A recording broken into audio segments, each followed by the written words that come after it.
शुरू करें सर आप। जी सर, धन्यवाद। नमस्कार।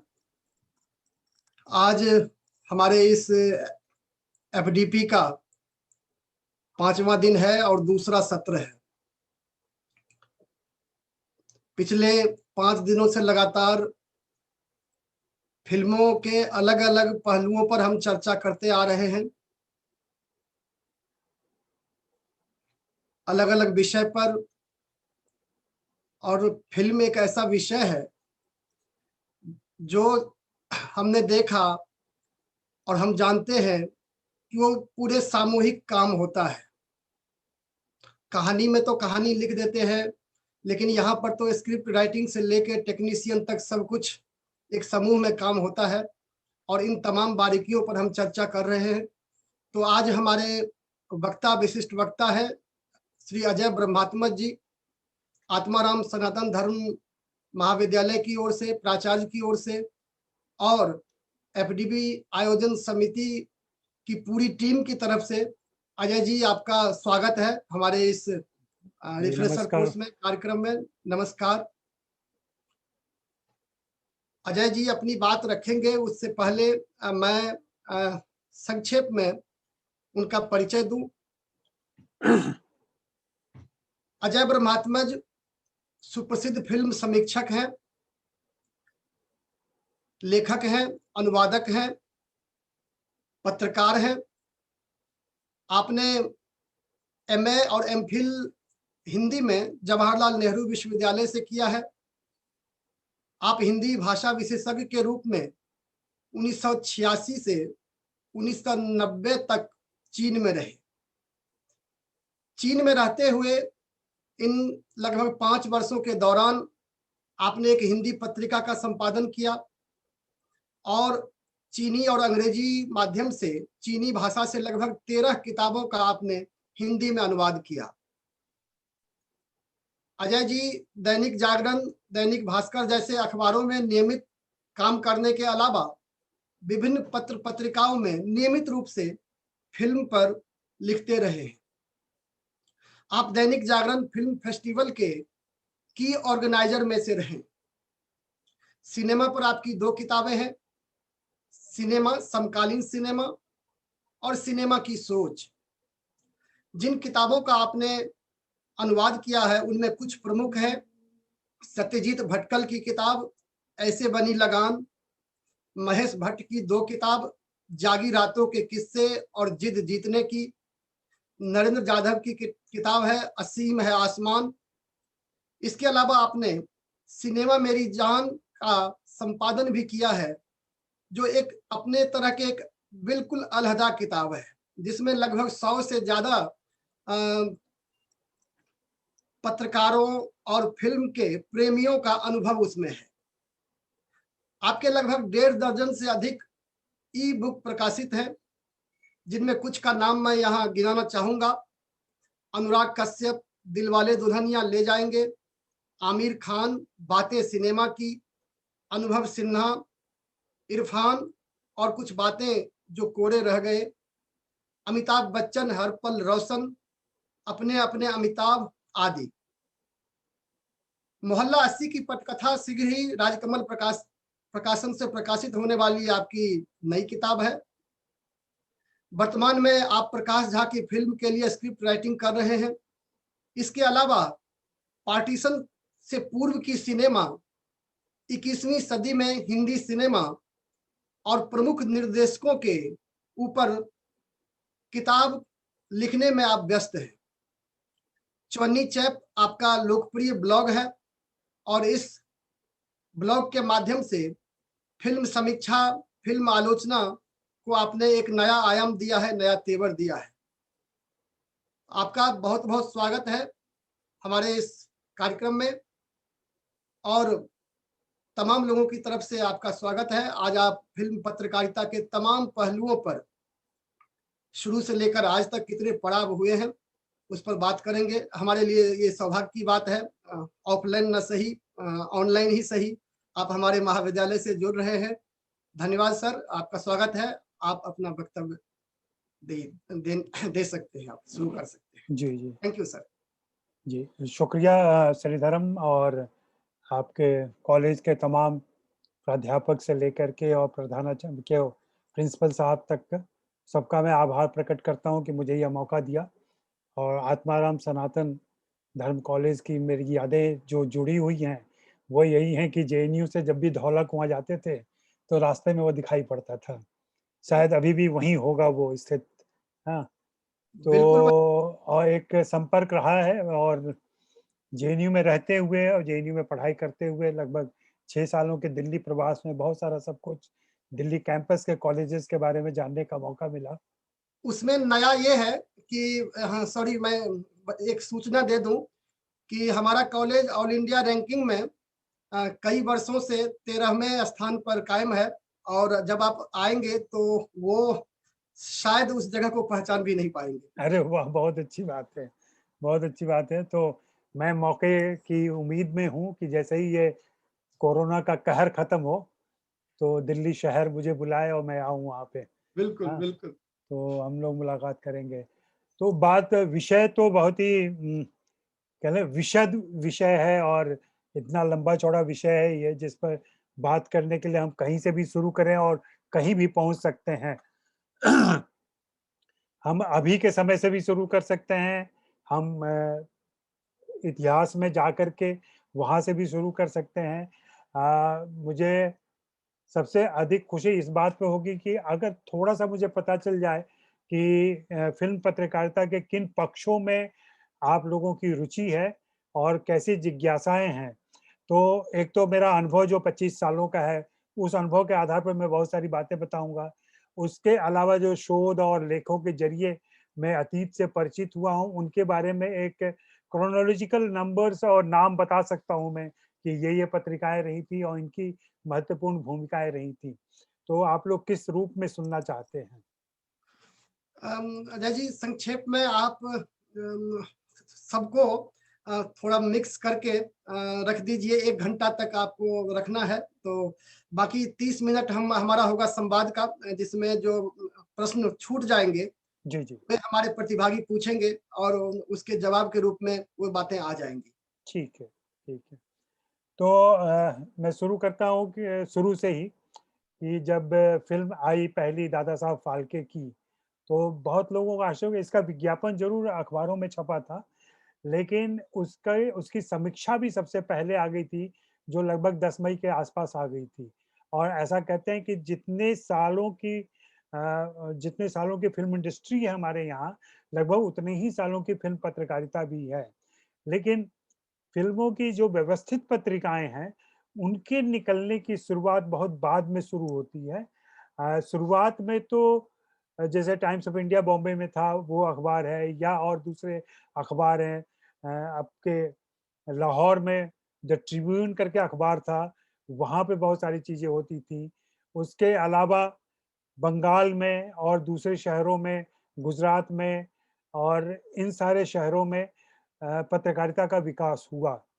मैं यहाँ पे थोड़ा संक्षेप में इस बात की जानकारी देना चाहूँगा कि प्री पार्टीशन एरिया में जो मेरा काम भी है, उसके शोध और उसके अध्ययन के समय मुझे पता चला कि पार्टीशन के पहले 3 मुख्य शहर दिल्ली हो जाता है, दिल्ली सॉरी मुंबई, कलकत्ता और लाहौर, ये 3 शहर हैं। 3 शहरों में मुख्य रूप से सिनेमा का विकास हुआ।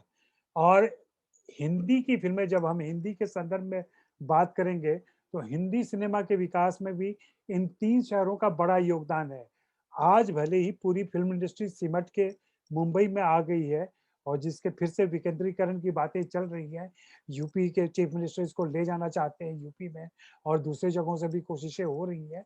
लेकिन आज़ादी के पहले, पार्टीशन के पहले, जब तक ये पाकिस्तान नहीं बना था, या जब तक आज का बांग्लादेश या उस समय का पूर्वी पाकिस्तान या बंगाल का विभाजन नहीं हुआ था, तब तक कलकत्ता का एक बहुत बड़ा रोल रहा है, लाहौर का एक बहुत बड़ा रोल रहा है, मुंबई का एक बहुत बड़ा रोल रहा है, और इन 3 शहरों में ही फ़िल्म पत्रकारिता भी पनपती है। अगर मैं नाम लेना शुरू करूँ, तो सबसे पहले फ़िल्मों की पत्रिका बिजुली नाम से आई थी, जो कि कलकत्ता से निकली थी। और बिजुली के बाद, बिजुली का प्रकाशन काल है 1920। 1920 में ये पत्रिका आती है और 1924 में गुजराती पत्रिका आती है मौज मजा। मौज मजा निकलती बंबई से है, भले ही वो गुजराती में हो, और उसमें फिल्मों पर लेख लिए जाते हैं। और इसके संपादक थे जेके द्विवेदी। जेके द्विवेदी ने इसे प्रकाशित किया था, उन्होंने इसको शेप देना शुरू किया। मैं कुछ नाम गिनाता चला जाऊंगा, जो लोग नोट करना चाहें वो नोट कर सकते हैं, या उनको ऐसे भी खोजने से चीजें मिल सकती हैं। लेकिन जानकारी के लिए ये जानना जरूरी है कि एक साथ हिंदी, गुजराती, बंगाली और दूसरी भाषाओं, तमिल और उड़िया, यहाँ तक कि इन भाषाओं में भी फिल्म पत्रिकाएं निकालने की शुरुआत हो चुकी थी। भले ही सबका स्वरूप एक जैसा नहीं हो और सबके कवरेज एक जैसी नहीं हो, लेकिन सबने अपनी अपनी भाषाओं में फिल्मों पर लिखने की, फिल्मों पर बताने की कोशिशें शुरू की थी। उस हिसाब से फोटो प्ले नाम की पहली अंग्रेजी पत्रिका आती है, जो 1926 में प्रकाशित होती है कलकत्ता से। फिर उसके बाद कलकत्ता से मूवी मिरर नाम की एक मैगजीन आती है, जो 1927 में आती है। और मूवी मिरर नाम से ही एक मद्रास से भी मैगजीन आती है, जो उसी साल प्रकाशित होती है। और एक काइनेमा, काइनेमा KINEMA, सिनेमा को ही काइनेमा भी कहा जाता रहा है। हाँ, तो काइनेमा नाम से मुंबई से भी पत्रिका आई उसी साल। फिर चित्रपट आई। चित्रपट नाम से 2 पत्रिकाएं निकली हैं, और चित्रपट बहुत ही महत्वपूर्ण पत्रिका रही है हिंदी सिनेमा के हिसाब से। एक चित्रपट निकली थी दिल्ली से, जिसके संपादक ऋषभ चरण जैन थे, जो हिंदी साहित्य से भी जुड़े हुए थे। मैं जिस चित्रपट की बात अभी कर रहा हूँ, यह चित्रपट 1934 में मुंबई से आई थी, और इसके संपादक थे नगीन लाल शाह। और जो चित्रपट ऋषभ चरण जैन ने निकाली थी, वो दिल्ली से आई थी 1934 में। और इसके बीच में बायोस्कोप नाम से एक मैगजीन आती है, जिसके संपादक थे शैलजानंद मुखर्जी। और यह पत्रिका 1930 में अंग्रेजी में निकली थी कलकत्ता से। फिर वहीं से वीकली बातायन, बातायन नाम से एक पत्रिका निकली थी, जिसके संपादक थे अविनाश चंद्र घोषाल। ये 1931 में निकलती है। फिर चित्रलेखा वहीं से कलकत्ता से निकलती है, जिसके संपादक विभूति भूषण होते हैं। फिर 1934 में रूपलेखा नाम की एक मैगजीन आती है, जो बंबई से निकलती है। फिर सबसे महत्वपूर्ण मैगजीन जो है आजादी के पहले की, जिसका नाम फिल्म इंडिया है, और जिसके संपादक बाबूराव पटेल थे, 1935 में ये पत्रिका निकलती है। इस पत्रिका के बारे में इस हवाले के बाद मैं थोड़ा विस्तार से बात करूंगा, क्योंकि हिंदी फिल्मों की पत्रकारिता या फिल्मों की पत्रकारिता को शेप देने में बाबूराव पटेल की बहुत बड़ी भूमिका रही है। बाबूराव पटेल वो हस्ती रहे हैं, जो लगभग आज के हिसाब से कहें तो एक दादागिरी के अंदाज में, बहुत ही ऑथोरिटेटिव तरीके से और दो टूक बेलाग तरीके से फिल्मों की समीक्षाएं किया करते थे, फिल्मों के कवरेज किया करते थे। उनकी दोस्ती फिल्म बिरादरी के लोगों से थी, तमाम स्टार से, डायरेक्टर से, प्रोड्यूसर से। लेकिन जब वे रिव्यू लिखते थे, तब बिल्कुल लिहाज नहीं करते थे। मैं बाद में जब विस्तार में जाऊंगा तो उनके बारे में और भी बातें करूंगा। फिल्म इंडिया के बाद सिनेमा उलगम नाम से तमिल में पत्रिका आती है 1935 में, जो पहली पत्रिका मानी जाती है उनकी। उसके बाद इंडियन स्क्रीन गैजेट 1938 में आती है। फिर फिल्म इंडस्ट्री नाम से एक पत्रिका आती है 1935 में, जो मुंबई से ही निकलती है। बंगाली में सुधांशु बसु ने रूपांजलि नाम की बंगाली पत्रिका निकाली फिल्मों पर केंद्रित, जो 1951 में आई थी। और एक बड़े स्केल में पॉपुलर फॉर्मेट में इंडियन एक्सप्रेस ने स्क्रीन नाम की मैगजीन निकाली थी। वो मैगजीन बहुत बाद तक, हाल तक, अभी 10 साल पहले तक चलती रही थी, अब वह बंद हो गई है। इसके अलावा एक और बड़ी मैगजीन है, जिसका नाम फिल्म फेयर है। फिल्म फेयर 1952 में आती है। और फिल्म फेयर के बाद film fair times of India के ही प्रकाशन से माधुरी भी आती है, जिसके संपादक अरविंद कुमार थे और जिसका फिल्म पत्रकारिता में बहुत बड़ा योगदान था। उसकी भी चर्चा हम लोग बाद में विस्तार से करेंगे कि कैसे उसने फिल्म पत्रकारिता के शेप को बदला। यहाँ एक और पत्रिका का मैं जिक्र करना चाहूँगा जो हम फिल्म पत्रकारों के लिए थोड़ा महत्वपूर्ण है, आम दर्शकों के लिए उतना महत्वपूर्ण नहीं है, वो है ट्रेड गाइड नाम की मैगज़ीन। ट्रेड गाइड फिल्मों की ट्रेड की मैगज़ीन थी, जो 1954 में निकली थी और बीके आदर्श ने निकाला था। बीके आदर्श के ही वंशज हैं तरण आदर्श, जो आज भी बहुत पॉपुलर हैं और फिल्मों पर उनकी टिप्पणियाँ बहुत ही ऑथेंटिक मानी जाती हैं, फिल्म ट्रेड से संबंधित, फिल्म के घोषणाओं से संबंधित। बाकी तो बहुत सारी पत्रिकाएँ आती-जाती रही हैं और निकलती रही हैं। यहाँ पे 1959 में दिल्ली में जो शमा, सुषमा और रसरंग ये 3 पत्रिकाएँ आईं, इनका भी बड़ा योगदान रहा है। उसके बाद से रंगभूमि है, फ़िल्मी कलियाँ हैं, फिर मायापुरी जो अभी तक निकल रही है, उसका ज़िक्र होना चाहिए। मायापुरी का अपना एक रोल रहा है।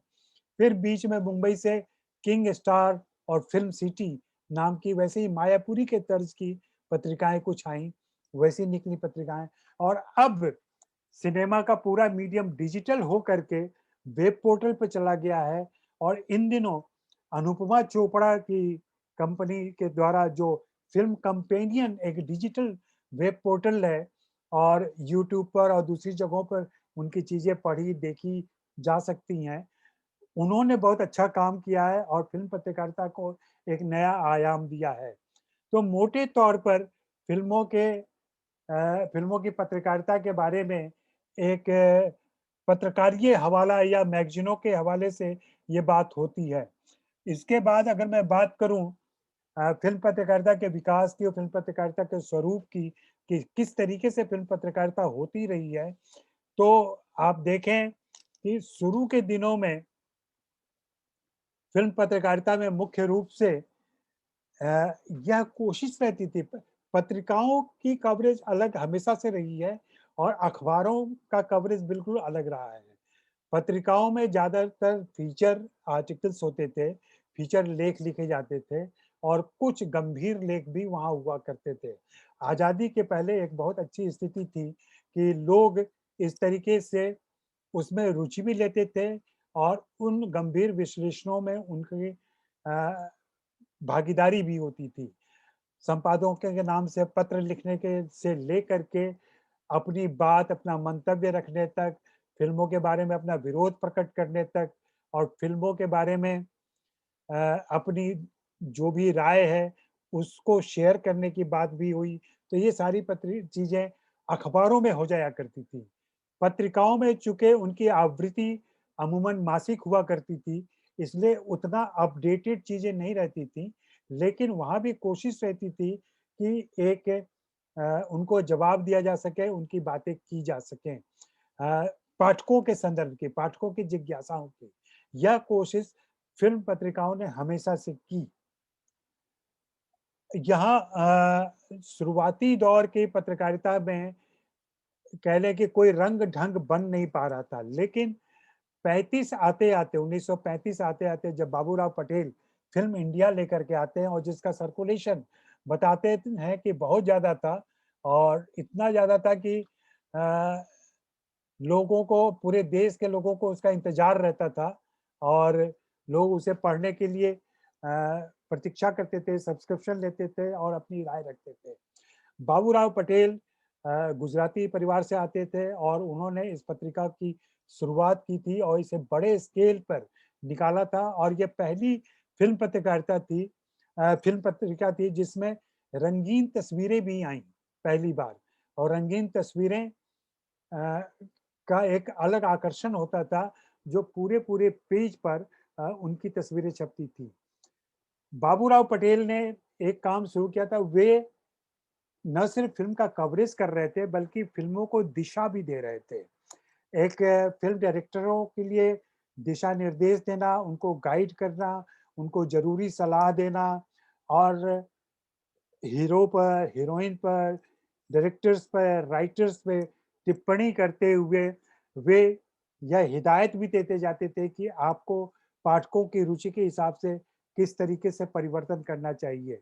जैसे कि एक बहुत जरूरी मुद्दा रहा है हिंदी फिल्मों के विकास में कि इसकी भाषा कैसी हो, भाषा कौन सी रखी जाए। इस भाषा को लेकर के लाहौर में और मुंबई में फिल्म पत्रिकाओं के संपादकों ने व्यापक हिस्सेदारी की है।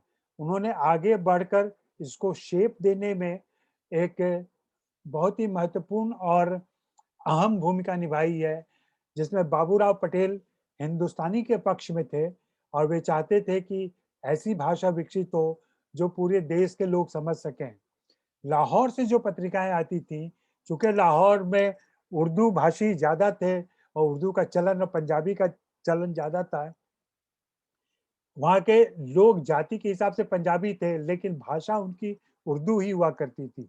इसलिए वहाँ की भाषा में उर्दू की खालिश उर्दू या उर्दू से प्रभावित हिंदुस्तानी पर ज्यादा जोर था और इसी भाषा की उन्होंने वकालत की।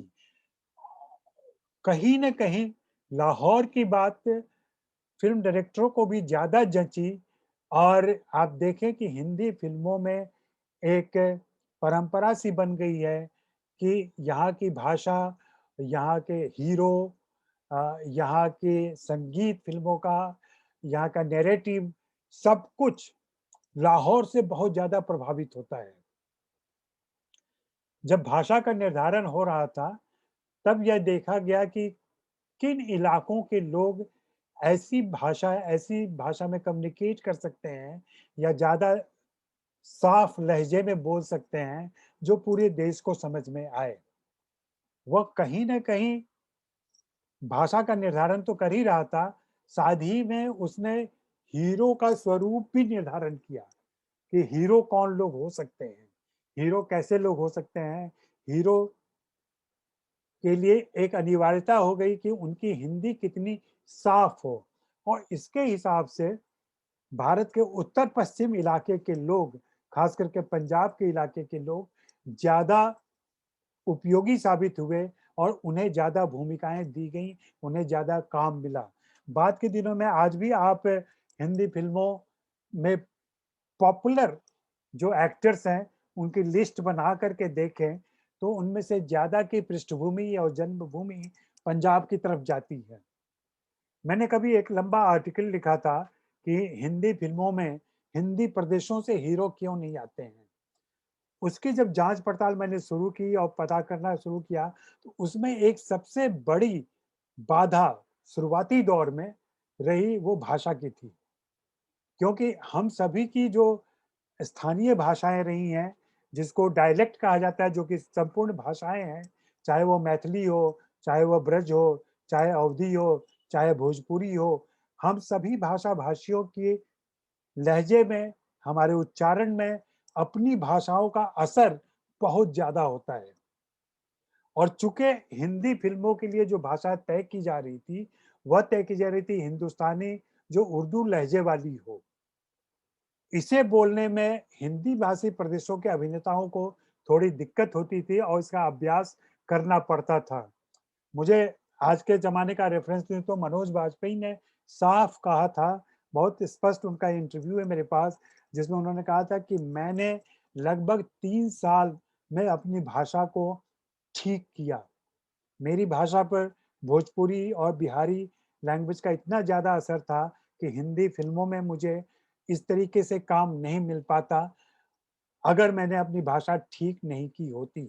और आज भी जब भी मैं उनसे बात होती है या नए अभिनेता उनसे सलाह माँगते हैं कि हम फ़िल्मों में आने के लिए क्या-क्या तैयारियाँ करें, तो उनका बहुत ज़्यादा ज़ोर इस बात पर रहता है कि आपको सबसे ज़्यादा ख़्याल इस बात का रखना चाहिए कि आपकी भाषा कैसी है और भाषा कितनी अच्छी है। संदर्भ आगे बढ़ गया, मैं बाबूराव पटेल की बात कर रहा था। बाबूराव पटेल के बारे में जो मैंने कहा कि कितने बेलाग तरीके से वो अपने समकालीनों पर, फिल्मकारों पर, मित्र लेखकों पर टिप्पणियाँ किया करते थे। पिछले दिनों मैं एक लेख लिख रहा था हिंदी फिल्मों में किसानों को लेकर के।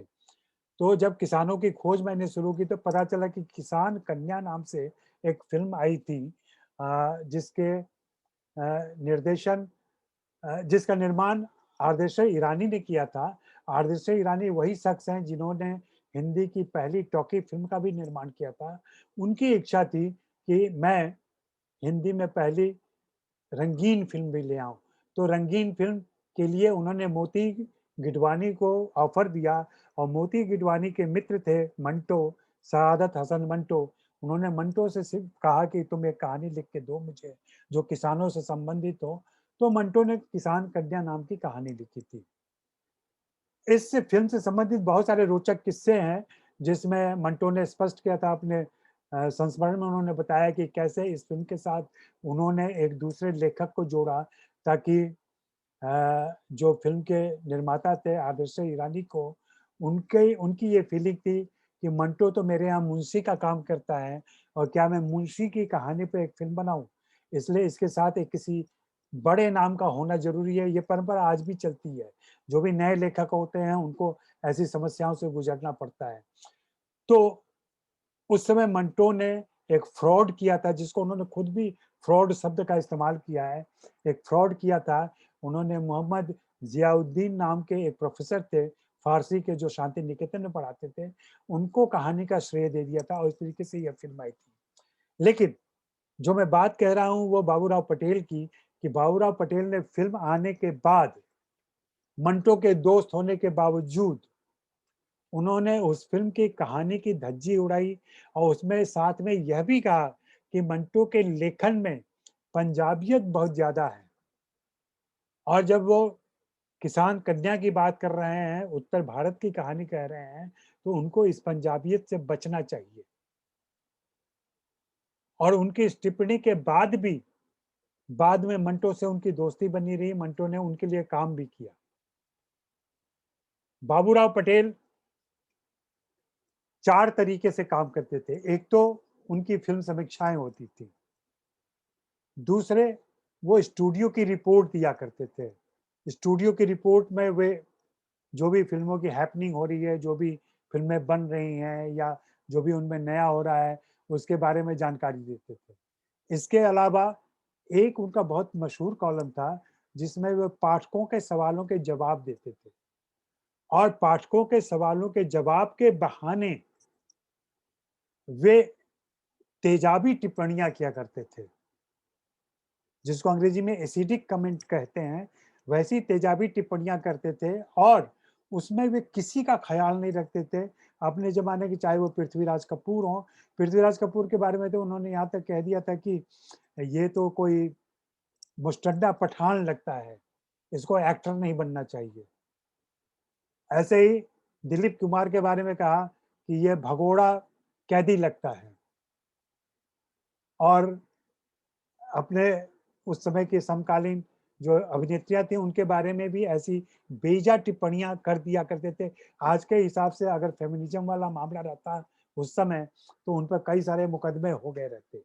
जिस ढंग से उनकी टिप्पणियाँ आती थी अभिनेत्रियों पर और अभिनेत्रियों के वेशभूषा पर, अभिनेत्रियों की कद-काठी पर और ये सब कुछ वे अपने पाठकों के सवालों के जवाब में दिया करते थे। और एक बहाना ये रहता था कि भाई मैंने अपनी तरफ से कोई बात नहीं कही है, ये तो इस पाठक ने पूछा था और मेरी ये जो जानकारी थी, उसके आधार पर मैंने ये कहा। बाबूराव पटेल की पत्रकारिता का ही असर था धीरे, धीरे, धीरे दूसरे शहरों से जो पत्रिकाएँ निकलती थीं, जिसमें लाहौर की सिनेमा नाम की एक पत्रिका थी, जिसमें भारत आए बी आर चोपड़ा साहब ने उस पत्रिका में ट्रेनी का काम किया था। और वहाँ से वो ट्रेंड होके आए थे। उसके अलावा उर्दू में बहुत सारी पत्रिकाएँ लाहौर में निकली, जिनका अभी कोई नामो-निशान नहीं मिलता है, लेकिन इसकी खोजबीन की जानी चाहिए और लाहौर के साथियों को या लाहौर के जो फ़िल्म प्रेमी हैं, उनको इसकी खोजबीन करके इसका रिकॉर्ड करना चाहिए। अफ़सोस की बात ये है कि भारत में पार्टीशन के बाद से हमने बंगाल के सिनेमा की तो बात की है, न्यू टॉकीज़ न्यू थिएटर्स की बात हम करते हैं। लेकिन लाहौर के पंचोली पिक्चर्स की हम बात नहीं करते हैं, या शौरी साहब का जो स्टूडियो वहाँ हुआ करता था, जो फ़िल्में वहाँ बनती थी, उनकी बातें नहीं करते हैं। इसी प्रकार वहाँ की जो पत्रकारिता थी, वहाँ के अखबारों में जो छपता था, उनके बारे में भी हम बात नहीं करते हैं। कहीं न कहीं यह मान लिया गया है कि पार्टीशन के बाद से लाहौर हमारे हिंदी फ़िल्मों का हिस्सा नहीं रह गया, जबकि यह एक ऐसी विरासत है जो अब लावारिस हो चुकी है, क्योंकि खुद पाकिस्तानी फ़िल्म इंडस्ट्री के लोग भी ऐसा नहीं मानते कि पार्टीशन के पहले का लाहौर उनका अपना सिनेमा है। उनके हिसाब से पाकिस्तानी सिनेमा 1947 के बाद आरंभ होता है, इसलिए वे भी लाहौर की चर्चा नहीं करते। मैं लाहौर की चर्चा ज़्यादा इसलिए कर पा रहा हूँ, क्योंकि मैं लाहौर पे काम कर रहा हूँ और उनका कंट्रीब्यूशन इतना ज़्यादा है, चाहे वो संगीत का पक्ष हो, चाहे वो भाषा का पक्ष हो, अभिनय का पक्ष हो, अदाकारी का पक्ष हो और बाकी सारे जो कॉस्ट्यूम से लेकर के और फ़िल्म सेट, डिज़ाइन, प्रोडक्शन, इन सारी चीज़ों पर लाहौर का बहुत ज़्यादा असर रहा है। और आज भी लगातार लोग अध्ययन करते रहे हैं और हम सभी जानते हैं कि हिंदी फ़िल्म इंडस्ट्री में बहुत सारे डायरेक्टर, राइटर, लिरिसिस्ट, म्यूज़िशियन और एक्टर, हीरो, हीरोइन, बहुत सारे लोग लाहौर से मुंबई आए थे पार्टीशन के बाद। कुछ लोग यहाँ से भी वहाँ चले गए, जिनमें नूरजहाँ का नाम बहुत मशहूर है, गुलाम हैदर का नाम जो संगीतकार थे, उनका नाम बहुत मशहूर है। लेकिन इस योगदान को समझने के बाद ही हम पत्रकारिता के बारे में समझ पाएँगे। मुझे एक बहुत बड़ा सोर्स जो मिला है, वो ट्रिब्यून है। ट्रिब्यून पत्रिका, ट्रिब्यून अखबार जो हुआ करता था, जो लाहौर से निकलता था, उस ज़माने में 1930s से लेकर के 47 तक उन्होंने हर सप्ताह फ्राइडे और सैटरडे के दिन, कभी फ्राइडे को, कभी सैटरडे को, उनका पूरा एक पेज सिनेमा पर आया करता था, जिसमें जिस पेज पर सिनेमा के विज्ञापन होते थे, फ़िल्मों के इतिहास को जानने के लिए, चूँकि आज उनमें से बहुत सारी फ़िल्में मिल नहीं पाती हैं हमें, तो यह एक साक्ष्य है फ़िल्मों का विज्ञापन जो अखबारों में, पत्रिकाओं में छपा है। पत्रकारिता का कितना बड़ा योगदान हो सकता है फ़िल्म इतिहास के लेखन में, उसको समझने के लिए ट्रिब्यून जैसे अखबारों के पन्ने पलटना ज़रूरी है। उसके अलावा आज़ादी के पहले की पत्रिकाओं को देखना, सँभालना और सुरक्षित करके रखना ज़रूरी है। इन पन्नों में बहुत सारा इतिहास दर्ज है, उस ज़माने के कलाकारों ने जो बोला है, उस ज़माने के टेक्नीशियंस और निर्देशकों ने जो अपनी राय रखी है, वो सब कुछ इन्हीं पत्रिकाओं में सुरक्षित है। चूँकि उस समय डिजिटल फ़ॉर्मेट और इस तरीके से वीडियो फ़ॉर्मेट या ऑडियो फ़ॉर्मेट इतना पॉपुलर नहीं था, तो हमें कलाकारों की आवाज़ें नहीं मिल पाती हैं। हमें कलाकारों के वीडियोज़ नहीं मिल पाते हैं। हमें जो भी मिलता है, वो पत्रकारों के ज़रिए उनके बारे में लिखी गई टिप्पणियाँ या उनके इंटरव्यूज़ या उनकी बातें मिलती हैं। तो मुझे लगता है कि फ़िल्म पत्रकारिता के लिए ये सब चीज़ें बहुत ज़रूरी है। फ़िल्म पत्रकारिता में एक दूसरा विक्षेप कह लें या परिवर्तन जो आता है, वह आज़ादी के बाद।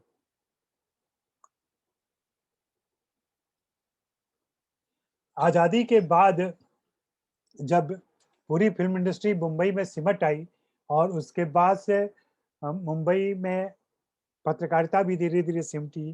अखबार भी यहाँ से ज़्यादा पब्लिश हो रहे थे जो फ़िल्मों का कवरेज कर रहे थे।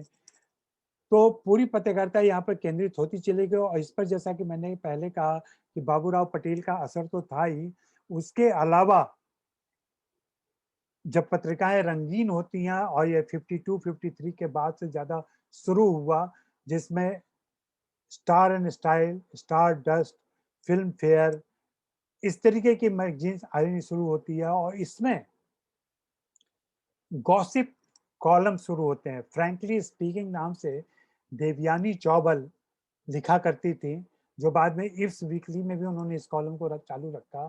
वैसे ही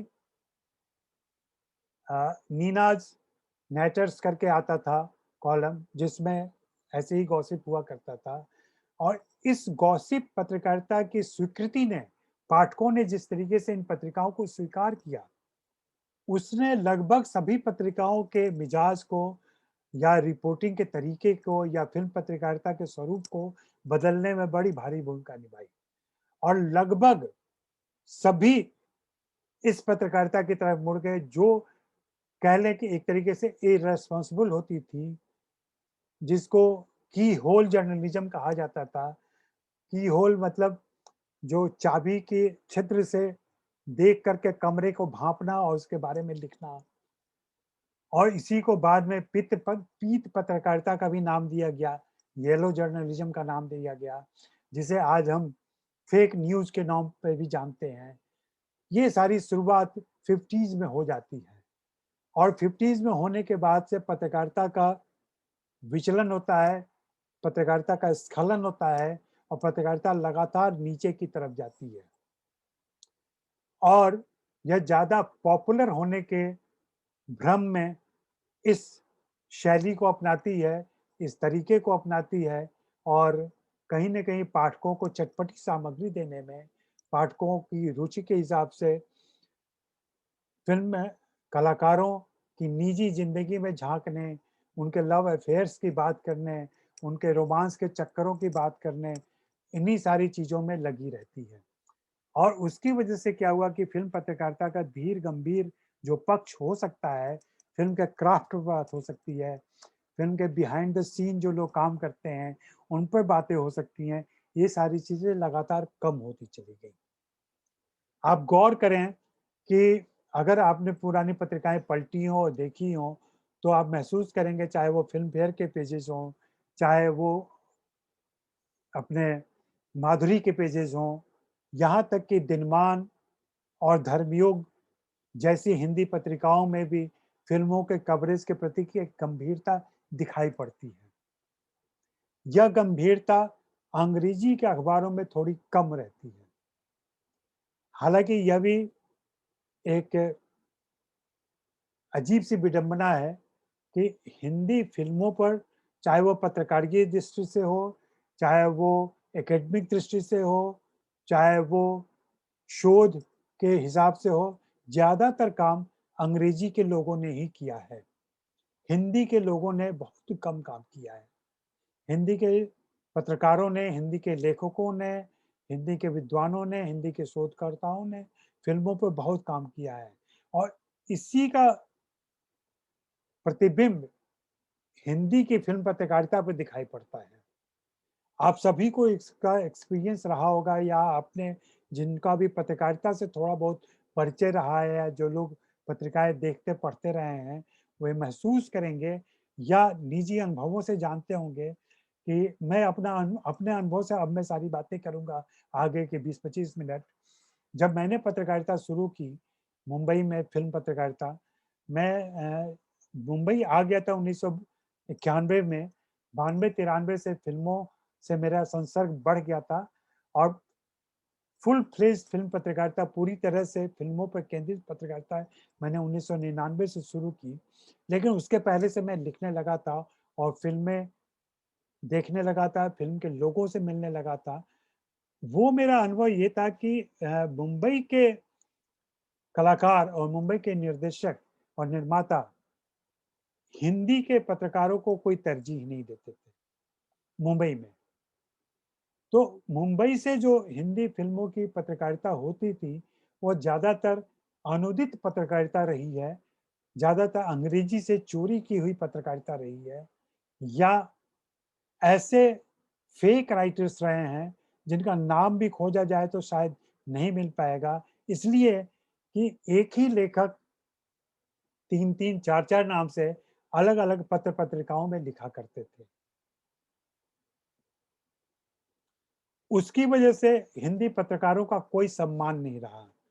रही बात फ़िल्म में अखबारों में पत्रकारों के पोज़ीशन और ख़ास करके फ़िल्म पत्रकारों के पोज़ीशन, तो बहुत सारे लोग ऐसा किस्सा सुनाते हैं और मेरा अपना भी अनुभव रहा है कि हिंदी अखबारों ने कभी भी फ़िल्म पत्रकारिता को बहुत गंभीरता से नहीं लिया शुरू के दिनों में और अभी लिया भी है, तो उसका स्वरूप बिल्कुल दूसरे बाज़ार के कारण से बदल चुका है। आरंभ में ऐसा होता था कि किसी भी पत्रकार को किसी भी ट्रेनी पत्रकार को 2 बीट जरूर दे दिए जाते थे किसी भी तरीके से। एक होता था अपराध का और दूसरा होता था फ़िल्म का या कल्चर का। और मान लिया मैंने ये संवाद सुने हुए हैं एक अपने मित्र जो बाद में बड़े फ़िल्म पत्रकार बने, उनसे कि उन्होंने जब शुरुआत की थी, तब उनको एक फ़िल्म देखने का ऑफ़र दिया संपादक ने कि जाओ ये फ़िल्म लगी है, फ़िल्म देख लेना। ईमानदार पत्रकार, ट्रेनी पत्रकार, उसने कहा कि सर मुझे फ़िल्मों की कोई जानकारी नहीं है। मैं कैसे फ़िल्म देखूँगा, उस पर लिखूँगा। क्या यार करना क्या है? जाओ फ़िल्म देखो, वहाँ चाय-पानी मिलेगा, नाश्ता मिलेगा, कर लेना, आ जाना। और 2 लाइन हीरो के बारे में लिखना कैसा लगा? 2 लाइन हीरोइन के बारे में लिखना कैसा लगा? 2-4 लाइन संगीत और फाइटिंग और नाच-गाने के बारे में लिख देना और फिर अपनी राय रख देना कि तुमको फ़िल्म कैसी लगी। करना क्या है इसमें? तो ये इस तरीके से फ़िल्मों की समीक्षा, फ़िल्मों की पत्रकारिता आरंभ होती है। कभी कोई फ़िल्म बिरादरी का सदस्य, कोई नामी एक्टर किसी शहर में, ऐसे छोटे शहर में चला जाता है आज भी, तो अखबारों में चूँकि फ़िल्म पत्रकारिता से संबंधित कोई विशेष पत्रकार नहीं होता, तो किसी को भी भेज दिया जाता है कि जाइए उनसे बात करके आ जाइए। और वही फिर शिकायत होती है कि एक जैसी बातें जैसे अमूमन यही सवाल होता है, तो कैसा लग रहा है आपको? इस फ़िल्म के बारे में आपने ऐसा क्यों सोचा? यह फ़िल्म आपने क्यों बनाई है? और फ़िल्म की शूटिंग का एक्सपीरियंस कैसा रहा आपका? अब ये ऐसी जेनेरिक बातें हैं, ऐसी सामान्य बातें हैं, जिससे फ़िल्म कला का कोई ख़ास मतलब नहीं बनता है। फ़िल्म क्राफ़्ट का कोई ख़ास मतलब नहीं बनता है। और और यही चीज़ें छप भी जाती थी। फ़िल्म पत्रकारिता की तो इतनी बुरी स्थिति हो गई अभी हाल-फिलहाल में मैंने देखा कि तमाम हिंदी के अखबारों में एक ही हेडलाइन, जी हाँ, एक ही शब्द लगे हुए थे। आप लोगों को याद होगा पिछले दिनों करीना कपूर दूसरी बार माँ बनने वाली थी और ये खबर तमाम अखबारों में छपी थी और सब जगह यही लाइन छपी थी, आज कभी भी माँ बन सकती हैं करीना कपूर। ये कभी भी शब्द लगभग सभी अखबारों ने कैच किया था। होता क्या है? अभी हो क्या रहा है? अभी फ़िल्म पत्रकारिता में एक पीआर नाम की चीज़ होती है, पीआर नाम का जी होता है, जिसे पहले पब्लिक रिलेशन ऑफिसर कहा जाता था। वह मैनेजर भी होता है, वह उनकी पब्लिसिटी देखता है फ़िल्म बिरादरी के लोगों की। वह एक प्रेस रिलीज़ बनाता है, वह प्रेस रिलीज़ रिलीज़ करता है और तमाम लोगों तक पहुँचा देता है। अब कम पढ़े-लिखे, कम जानकार फ़िल्म के पत्रकार उसी प्रेस विज्ञप्ति को रीहैश करते हैं और उसको छाप देते हैं। जब हमने फ़िल्म पत्रकारिता शुरू की थी, जबकि मैं कहूँगा कि मैं उस समय था जब फ़िल्म की ऐसी पत्रकारिता लगभग खत्म हो गई थी, मुझे फिर भी 5-8 साल वैसा मौका मिल गया। हमारे ज़माने में क्या होता था कि हम लोग किसी फ़िल्म सेट पे जाते थे या किसी फ़िल्म कलाकार से बात करते थे या किसी की शूटिंग पे चले गए, तो कोई एजेंडा नहीं होता था। ना तो कलाकार और डायरेक्टर की तरफ से कोई एजेंडा होता था, ना हमारी तरफ से कोई एजेंडा होता था। एजेंडा सिर्फ़ ये होता था कि एक-दूसरे से परिचय बढ़े, फ़िल्मों के बारे में थोड़ी-सी जानकारी मिल जाए। उनकी भी इच्छा रहती थी कि फ़िल्मों के बारे में हम कुछ चीज़ें शेयर कर लें, जो पत्र-पत्रिकाओं में छप जाएँ और हम लोग 2-2 दिन, 4-4 दिन एक-एक सेट पे बिता देते थे। आउटडोर चले गए, तो 1 हफ्ते तक भी रुक जाते थे और उस दरमियान हीरो, हीरोइन तमाम लोगों से शॉट के बीच में या रात में डिनर के बाद या सुबह नाश्ते के पहले डाइनिंग टेबल पर बातें होती रहती थी। लंच के समय में, खाली समय में बातें होती रहती और फ़िल्मों के बारे में विस्तृत जानकारी मिलती थी। अभी ये पीआर इतना बलशाली और ताकतवर हो चुका है, इसने फ़िल्म बिरादरी के लोगों को, फ़िल्म बिरादरी की हस्तियों को एक कवच की तरह घेर लिया है। और अब आपका कोई संपर्क इनसे नहीं हो सकता है। हम कुछ लोग जो हमारी उम्र के हैं, उनके पास हो सकता है कुछ फ़िल्म कलाकारों के प्राइवेट नंबर्स हों जिनसे वो जानकारी ले लें। लेकिन ज़्यादातर नए पत्रकारों के पास वही जानकारियाँ होती हैं जो पीआर उनको देता है। और ऐसे में पीआर जो चाहता है, पीआर जिस तरीके से चाहता है, वही सारी चीज़ें कवरेज होती हैं। और आप तमाम लोगों को ये दोष दिखता होगा या दिखता होगा कि लगभग एक जैसी बातें, एक जैसी तस्वीरें सभी अखबारों, पत्रिकाओं में छप रही हैं। उसकी वजह सिर्फ यही है कि अब फ़िल्म बिरादरी के साथ फ़िल्म पत्रकारों का रिश्ता नहीं रह गया है। दूसरी बात जो मैं बीच में ये बोल रहा था कि फ़िल्म पत्रकारिता में धीर गंभीर लोग या फ़िल्म पत्रकारिता में पढ़े-लिखे लोग बहुत कम आए। जो थोड़े बहुत लोग आए, वो वैसे ही ट्रेनी या कम पढ़े-लिखे या फ़िल्मों के कम जानकार लोग आए। मैंने जब खुद फ़िल्म पत्रकारिता शुरू की थी, तो जेएनयू के जो मेरे दोस्त जो अध्यापक और हिंदी ऑफ़िसर बन गए थे, उन्होंने यही कहा कि यार तुमको फ़िल्म पत्रकार ही बनना था, तो इंटर करने के बाद चले गए होते। ये एमए, एमफिल, चाइना घूमने के बाद से तुम फ़िल्म पत्रकार बनने गए हो। ये सोच का फ़र्क है। उसकी वजह से क्या होता है कि हम ज़्यादातर उन्हीं चीज़ों में रुचि लेते हैं जो हमारे गॉसिप के काम आता है, जो हमारे सामान्य रुचि के काम आता है, जो रोचक सामग्रियों के काम आता है। दूसरा ये भी हुआ कि सिनेमा भी काफ़ी बदला है। सिनेमा अब वो सिनेमा नहीं रह गया जो पैरेलल सिनेमा बनता था, जहाँ धीर गंभीर सिनेमा भी बनता था, जहाँ उन पे बात करने की आपकी इच्छा होती थी, उन पर लिखने का मन करता था। अभी की पीढ़ी में जो अभिनेता आए हैं, जो नैरेटिव फ़िल्म का है, उसमें ऐसा कुछ ज़मीनी होता ही नहीं है और ना उनकी भाषा ऐसी होती है। मैं अपने अनुभव से कह सकता हूँ आपको कि अपनी फ़िल्म पत्रकारिता के दिनों में चंद लोग हैं, जी हाँ, उँगलियों पे गिन के, जिनसे मैं हिंदी में बात कर पाता था। अन्यथा नई पीढ़ी के कलाकारों से बात करते समय अपनी हिंदी में सिर्फ़ क्रिया को छोड़ के बाकी सारे शब्द अंग्रेजी के घुसा देने पड़ते हैं। ताकि वो समझ सकें। और उसकी वजह ये लोग ना हिंदी बोल पाते हैं, ना उर्दू बोल पाते हैं।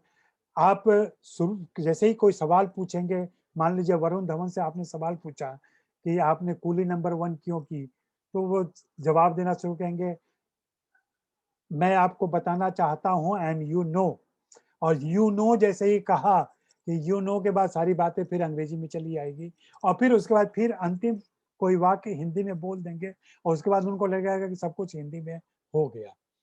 तो ये सारे दुर्गुण आ चुके हैं फ़िल्म पत्रकारिता में और अब की फ़िल्म पत्रकारिता, आज की फ़िल्म पत्रकारिता मुख्य रूप से डिजिटल होने के बाद से जिस तरीके से बदली है, जहाँ पे ब्लाइंड आइटम लिखे जा रहे हैं, सुशांत सिंह राजपूत की आत्महत्या के बाद से उसमें बहुत सारी बातें लिखी गई हैं कि उनकी आत्महत्या में ब्लाइंड आइटम का कितनी बड़ी भूमिका रही है।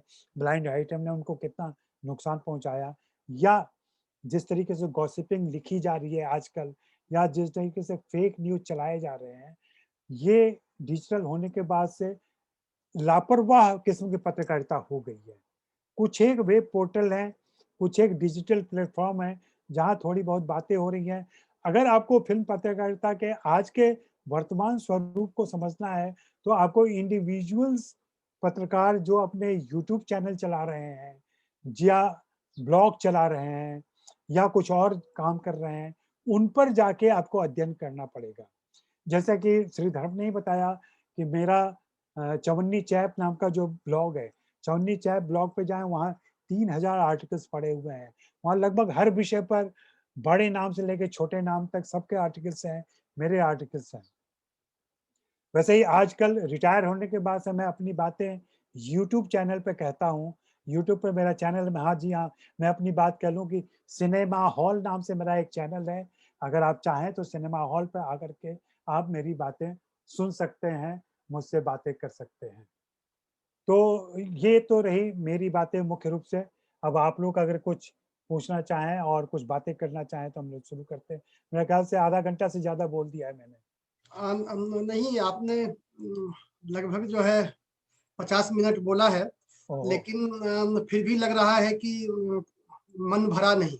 अरे! हाँ, क्योंकि एक तो वैसे पहले से भी आपको सुनता रहा हूँ और जब सुनता हूँ तो मन नहीं भरता है, क्योंकि आपके पास ये सूचनाओं का तो अंबार है ही, उसके साथ-साथ जो आपका विश्लेषण है और चीज़ों को संदर्भ सहित रखना, ये बड़ी बात है। मैं एक एक जो आपने शुरू में इशारा किया था और मैं भी उसके बारे में थोड़ी-सी जानकारी चाहता हूँ, आप प्रकाश डालें। बाकी प्रश्न आएँगे उससे पहले कि आपने बाबूराव पटेल पर अच्छी चर्चा की। हम लोग भी माधुरी के बारे में सुनते हैं, जानते हैं कि अरविंद कुमार पहले माधुरी के संपादक हुआ करते थे। हमने माधुरी नहीं पढ़ी है। एक भाषाविद के रूप में उनको जानते हैं, हिंदी थिसारस के लेखक के रूप में उनको जानते हैं।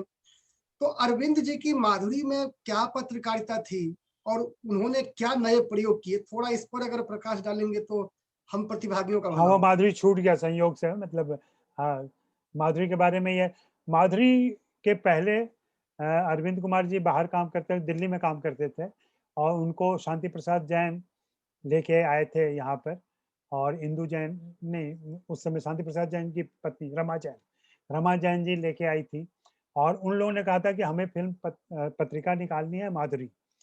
पहले इसका नाम कुछ और रखा गया था, बाद में इसका नाम माधुरी किया गया।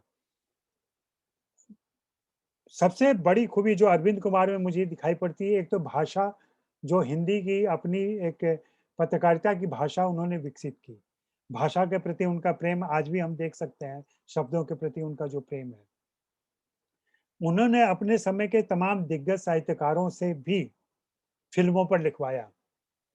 दूसरे, फ़िल्म बिरादरी के ऐसे निर्देशकों और लेखकों से उनका निजी संपर्क था, जो लोग उस समय पैरेलल सिनेमा में काफ़ी एक्टिव थे। चाहे वो शैलेंद्र रहे हों, चाहे वो बाद के बासु भट्टाचार्य रहे हों, या और भी दूसरे बासु चटर्जी और तमाम लोग। इनके साथ उनका संपर्क बना रहा है, कलाकारों से उनका संपर्क बना रहा है। पॉपुलर स्टार से भले ही उतना नज़दीकी संबंध उनका नहीं था, लेकिन बिहाइंड द सीन जो काम लोग करते हैं, उनसे बहुत ज़्यादा संपर्क रहा है।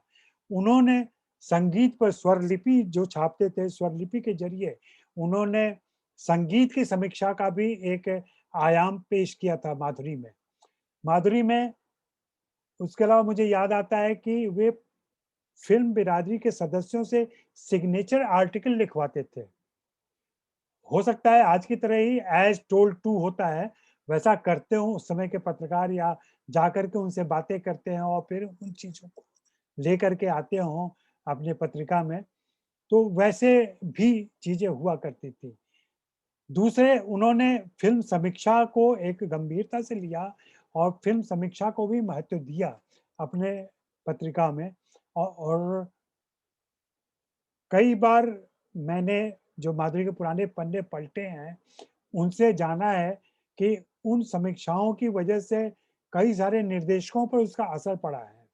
कई सारे निर्देशक उन समीक्षाओं को इसलिए पढ़ते थे ताकि वे कुछ सीख सकें, कुछ समझ सकें। आज की समीक्षाओं की तरह नहीं कि 3 स्टार, 4 स्टार, ढाई स्टार चिपका दिया, बात खत्म हो गई। वहाँ स्टार पे ज़्यादा जोर नहीं हुआ करता था। तो इस तरीके से अरविंद कुमार ने, कह लें कि भाषा और हिंदी जाति, हिंदी समाज से पत्रकारिता को जोड़ा, और यह मनोरंजन की पत्रिका होने के बावजूद आप देखें कि स्टार एंड स्टाइल और दूसरी ऐसी पत्रिकाओं की वजह से ये पत्रिकाएं घर में नहीं आती थी।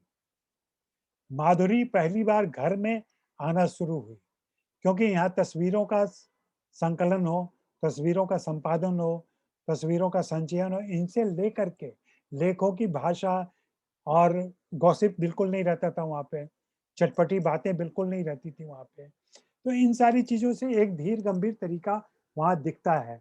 इसके साथ ही दिनमान, धर्मयुग और हिंदुस्तान, इनका भी नाम लेना होगा, क्योंकि इनमें भी पेजेज़ कम थे। 4 पेज दिए जाते थे, 8 पेज दिए जाते थे, या कभी फ़िल्म फेस्टिवल हुआ, तो एक बार विनोद भारद्वाज ने बताया था उनको लगभग 16 पेज दे दिए गए थे, फ़िल्म फेस्टिवल के कवरेज के लिए। नहीं तो ऐसे मौके नहीं मिलते थे। तो ये चीज़ें होती रही थी। लेकिन आज के फ़िल्म पत्रकार जो हैं, या आज के फ़िल्मी संपादक जो हैं, फ़िल्मों को इतना महत्व नहीं देते हैं। उनके लिए फ़िल्म ज़रूरी हिस्सा हो गया है अखबार का, लेकिन स्वयं रुचि नहीं लेते वो। रघुवीर साहब जिस तरीके से रुचि लेते थे, या इवन अज्ञेय जी जिस तरीके से रुचि लेते थे, या दूसरे संपादकों ने जिस ढंग से रुचि दिखाई थी, और हिंदी के वैसे पत्रकार आए थे फ़िल्मों पर लिखने के लिए, चाहे वो कुँवर बेचैन साहब हों, कुँवर नारायण साहब हों, या फिर अपने विनोद भारद्वाज हों, इवन प्रयाग शुक्ल जी हों, हाँ, रघुवीर सहाय ने भी एक आध पीस लिखा। ऐसे ही हिंदुस्तान में मनोहर श्याम जोशी ने खुद, बाद में तो मनोहर श्याम जोशी फिल्म देखने में ही आ गए थे। धर्मयुग में पुष्पा भारती ने लिखा, धर्मवीर भारती की पत्नी। जुगनू शारदे एक पत्रकार हुआ करते थे, जो अभी पटना में रहते हैं रिटायर होने के बाद से। मनमोहन सरल का नाम आप जानते होंगे, विनोद तिवारी का नाम जानते होंगे। ऐसे दिग्गज पत्रकार हुआ करते थे। एक चीज और मैं जोर देना चाहूंगा जी पत्रकारिता के संदर्भ में, अगर बहुत सारे आजकल द्विभाषी हम लोग हो चुके हैं, हम लोग का वास्ता हिंदी अखबारों पत्रिकाओं के साथ साथ अंग्रेजी अखबारों पत्रिकाओं से भी है। लेकिन मेरा मानना है कि फिल्मों पर लिखने के समय अगर हिंदी पत्रकार है तो उसके लिखने का नजरिया बिल्कुल अलग होता है, और अगर वही अंग्रेजी पत्रकार है तो उसके लिखने और समझने का नजरिया बिल्कुल अलग होता है। इसलिए कि दोनों की परवरिश और परिवेश में फर्क होता है, दोनों के अध्ययन में फर्क होता है, दोनों की चिंताओं में फर्क होता है, दोनों का समाज बिल्कुल अलग है। भले ही द्विभाषी अंग्रेजी पत्रकार जो हिंदी प्रदेशों से भी आए हैं, वे एक समय के बाद अंग्रेजी पत्रकार होने के बाद से हिंदी समाज से और हिंदी साहित्य से और हिंदी संस्कृति से उनका नाता लगभग खत्म हो जाता है। तो आप देखेंगे कि अंग्रेजी पत्रकारों की समीक्षा में ज्यादातर किसी न किसी हॉलीवुड फिल्म का एक उदाहरण आ जाएगा कि इन्होंने यहाँ से चोरी की, इन्होंने यहाँ से ये लिया, इन्होंने ये, इस तरीके का एक कह लें कि बड़े भाई वाला दृष्टिकोण कि देखो हम सब जानते हैं, हम तुमको बता रहे हैं, तुम लोग हीन हो। हीन सिर्फ हिंदी पढ़ने वाले नहीं, हिंदी में काम करने वाले लोग भी, हिंदी फिल्म बिरादरी के लोग भी कितने चोर हैं, कितने नकलची हैं, ये सारी बातें साबित करने में उनका ज्यादा समय जाता है। दूसरा, फिल्म पत्रकारिता में क्या हुआ, अंग्रेजी की पत्रकारिता आजकल पश्चिमोन्मुखी हो गई है। इसलिए कि वेब पोर्टल आने के बाद से, www लग जाने के बाद से होता क्या है कि आप कुछ भी लिखें, कुछ भी बोले, पूरी दुनिया के लोग उसको देख और सुन सकते हैं। और एक जो पेंच है इसके पीछे कि अगर आपका लिखा, अगर आपका बोला, अगर आपका ऑडियो वीडियो विदेशों में सुना जाता है, उसके पैसे ज्यादा मिलते हैं आपको। अगर वो भारत में सुना और देखा पढ़ा जाता है तो उसके पैसे कम मिलते हैं आपको। तो सारा फोकस मार्केट इस तरीके से मार्केट ड्रिवन हुआ है, जो आम पाठकों दर्शकों को पता भी नहीं चलता और चीजें कहाँ से किधर शिफ्ट हो रही हैं। और फिल्मों के समझने की बात है, यहाँ मैं अपना ही एक उदाहरण दूंगा जो मेरा निजी अनुभव रहा है कि एक फिल्म देखी थी मैंने, युवराज करके, सुभाष घई की फिल्म थी, सभी को याद है, फ्लॉप हो गई थी फिल्म वैसे। उसमें सलमान खान और अनिल कपूर भाई बने थे। सलमान खान कोई शैतानी करते हैं जिसके लिए पुलिस आती है उनको गिरफ्तार करने के लिए, तो उस शैतानी की जिम्मेदारी उनके बड़े भाई अनिल कपूर अपने ऊपर ले लेते हैं और वो गिरफ्तार हो जाते हैं। इस पर एक अंग्रेजी पत्रकार का कहना था कि ये क्या बेवकूफी है, भला ऐसा कोई करता है? अरे जिसने अपराध किया है उसको सजा होगी, उसको जाने दो, तुम क्यों? अब अगर आपको हिंदी समाज का पारिवारिक संरचना नहीं मालूम है, भाइयों का प्रेम नहीं मालूम है, अगर आप बड़ा भाई कैसे छोटे भाई के लिए अपनी जान तक गंवा सकता है, ये चीजें नहीं मालूम है, तो इस फीलिंग को आप नहीं समझ सकते। जो फिल्म की समीक्षा में भी ऐसी बात आएगी। अभी ताजा उदाहरण है, मोहल्ला 80 फिल्म देखने के बाद एक अंग्रेजी के समीक्षक ने लिखा कि ये 80 नंबर घाट की कहानी है। तो उनको लगा कि बनारस के घाटों को शायद नंबरिंग कर दी गई है, 80 जबकि बनारस के घाटों के नाम है, हर घाट का एक नाम है। वैसे ही 80 एक घाट है, लेकिन उनके दिमाग में 80 नंबर से आया कि हो सकता है ये कहीं ना कहीं इसके पहले 79 नंबर घाट होगा, उसके पहले 78 नंबर घाट होगा। तो ये तो स्थिति है, इससे बहुत बड़ा फर्क आ रहा है हिंदी समीक्षा में। और इसमें एक जिम्मेदारी की भूमिका हिंदी अखबारों के संपादकों को, पत्रिकाओं के संपादकों को निभा देखना चाहिए कि आज श्रीधरम हो या कोई भी हिंदी का पाठक मैं नाम लूं कि आप 5 ऐसे हिंदी समीक्षकों का नाम बताइए, तो शायद आपके लिए दिक्कत हो जाएगी कि ऐसे हिंदी समीक्षक हैं क्या, जो रेगुलर लिखते हैं और जिनके नाम से चीज़ें छपती हों। हुँ, समीक्षाएँ भास्कर में भी छप रही हैं, समीक्षाएँ जागरण में भी छप रही हैं, लेकिन हमेशा समीक्षक बदलता रहता है। आपने एक समीक्षक निर्धारित नहीं किया है, एक पत्रकार निर्धारित नहीं किया है, जिसकी वजह से ले-दे करके वही 4 नाम आपको पिछले 20 सालों में सुनाई पड़ते हैं। और अब चूँकि फ़िल्म पत्रकारिता में उस ढंग से पैसे नहीं दिखते हैं लोगों को, या फ़िल्म पत्रकार आते हैं, तो वो जल्दी से जल्दी स्क्रिप्ट लिखना चाहते हैं या खुद निर्देशक बन जाना चाहते हैं। यह एक दूसरा दोष है, जिससे फ़िल्म पत्रकारिता काफ़ी बाधित हो रही है। जी। तो ये कब से माने कि जो ये गॉसिप गिरी में जो है हिंदी फ़िल्मी पत्रकारिता बदल गई, तो ये कब से आप ये विचलन मानते हैं? जो यहाँ तक एक एक एक जो है एक हम दीवार कहें कि इससे पहले तक ठीक-ठाक स्थिति थी और यहाँ से ये विचलन आती गई है। ये जैसा कि मैंने कहा, देवयानी चौबल के जो फ्रैंकली स्पीकिंग थी, उससे शुरुआत होती है, लेकिन हिंदी में अखबारों के रंगीन होने के बाद से, हुँ, जब अखबार रंगीन हुए और फ़िल्म में हीरो-हीरोइन की रंगीन तस्वीरें छपने लगी, तो वहाँ पे ये चलन चालू हुआ। और तब और बहुत बाद तक और आज भी होता ये है कि जो अंग्रेजी अखबारों में या अंग्रेजी पत्रिकाओं में जो गॉसिप छप जाता है, उसी का अनुवाद हिंदी अखबारों में छपा करता है। चूँकि हिंदी में ऐसे पत्रकार, गॉसिप पत्रकार भी नहीं रहे, जिनकी अंदरूनी जानकारियाँ हों, जिनके पास फर्स्ट हैंड जानकारी मिल रही हो। मेरे समय में मुझ पर बहुत ज़्यादा दबाव था कि आपका परिचय फ़िल्म बिरादरी से है, फ़िल्म इंडस्ट्री से, क्यों नहीं आप ऐसी खबरें निकालते हैं। मैंने हमेशा इसका विरोध किया और मैंने कभी इसको तरजीह नहीं दी। मेरे लिए हार्ड फैक्ट भी अपने आप में न्यूज़ था।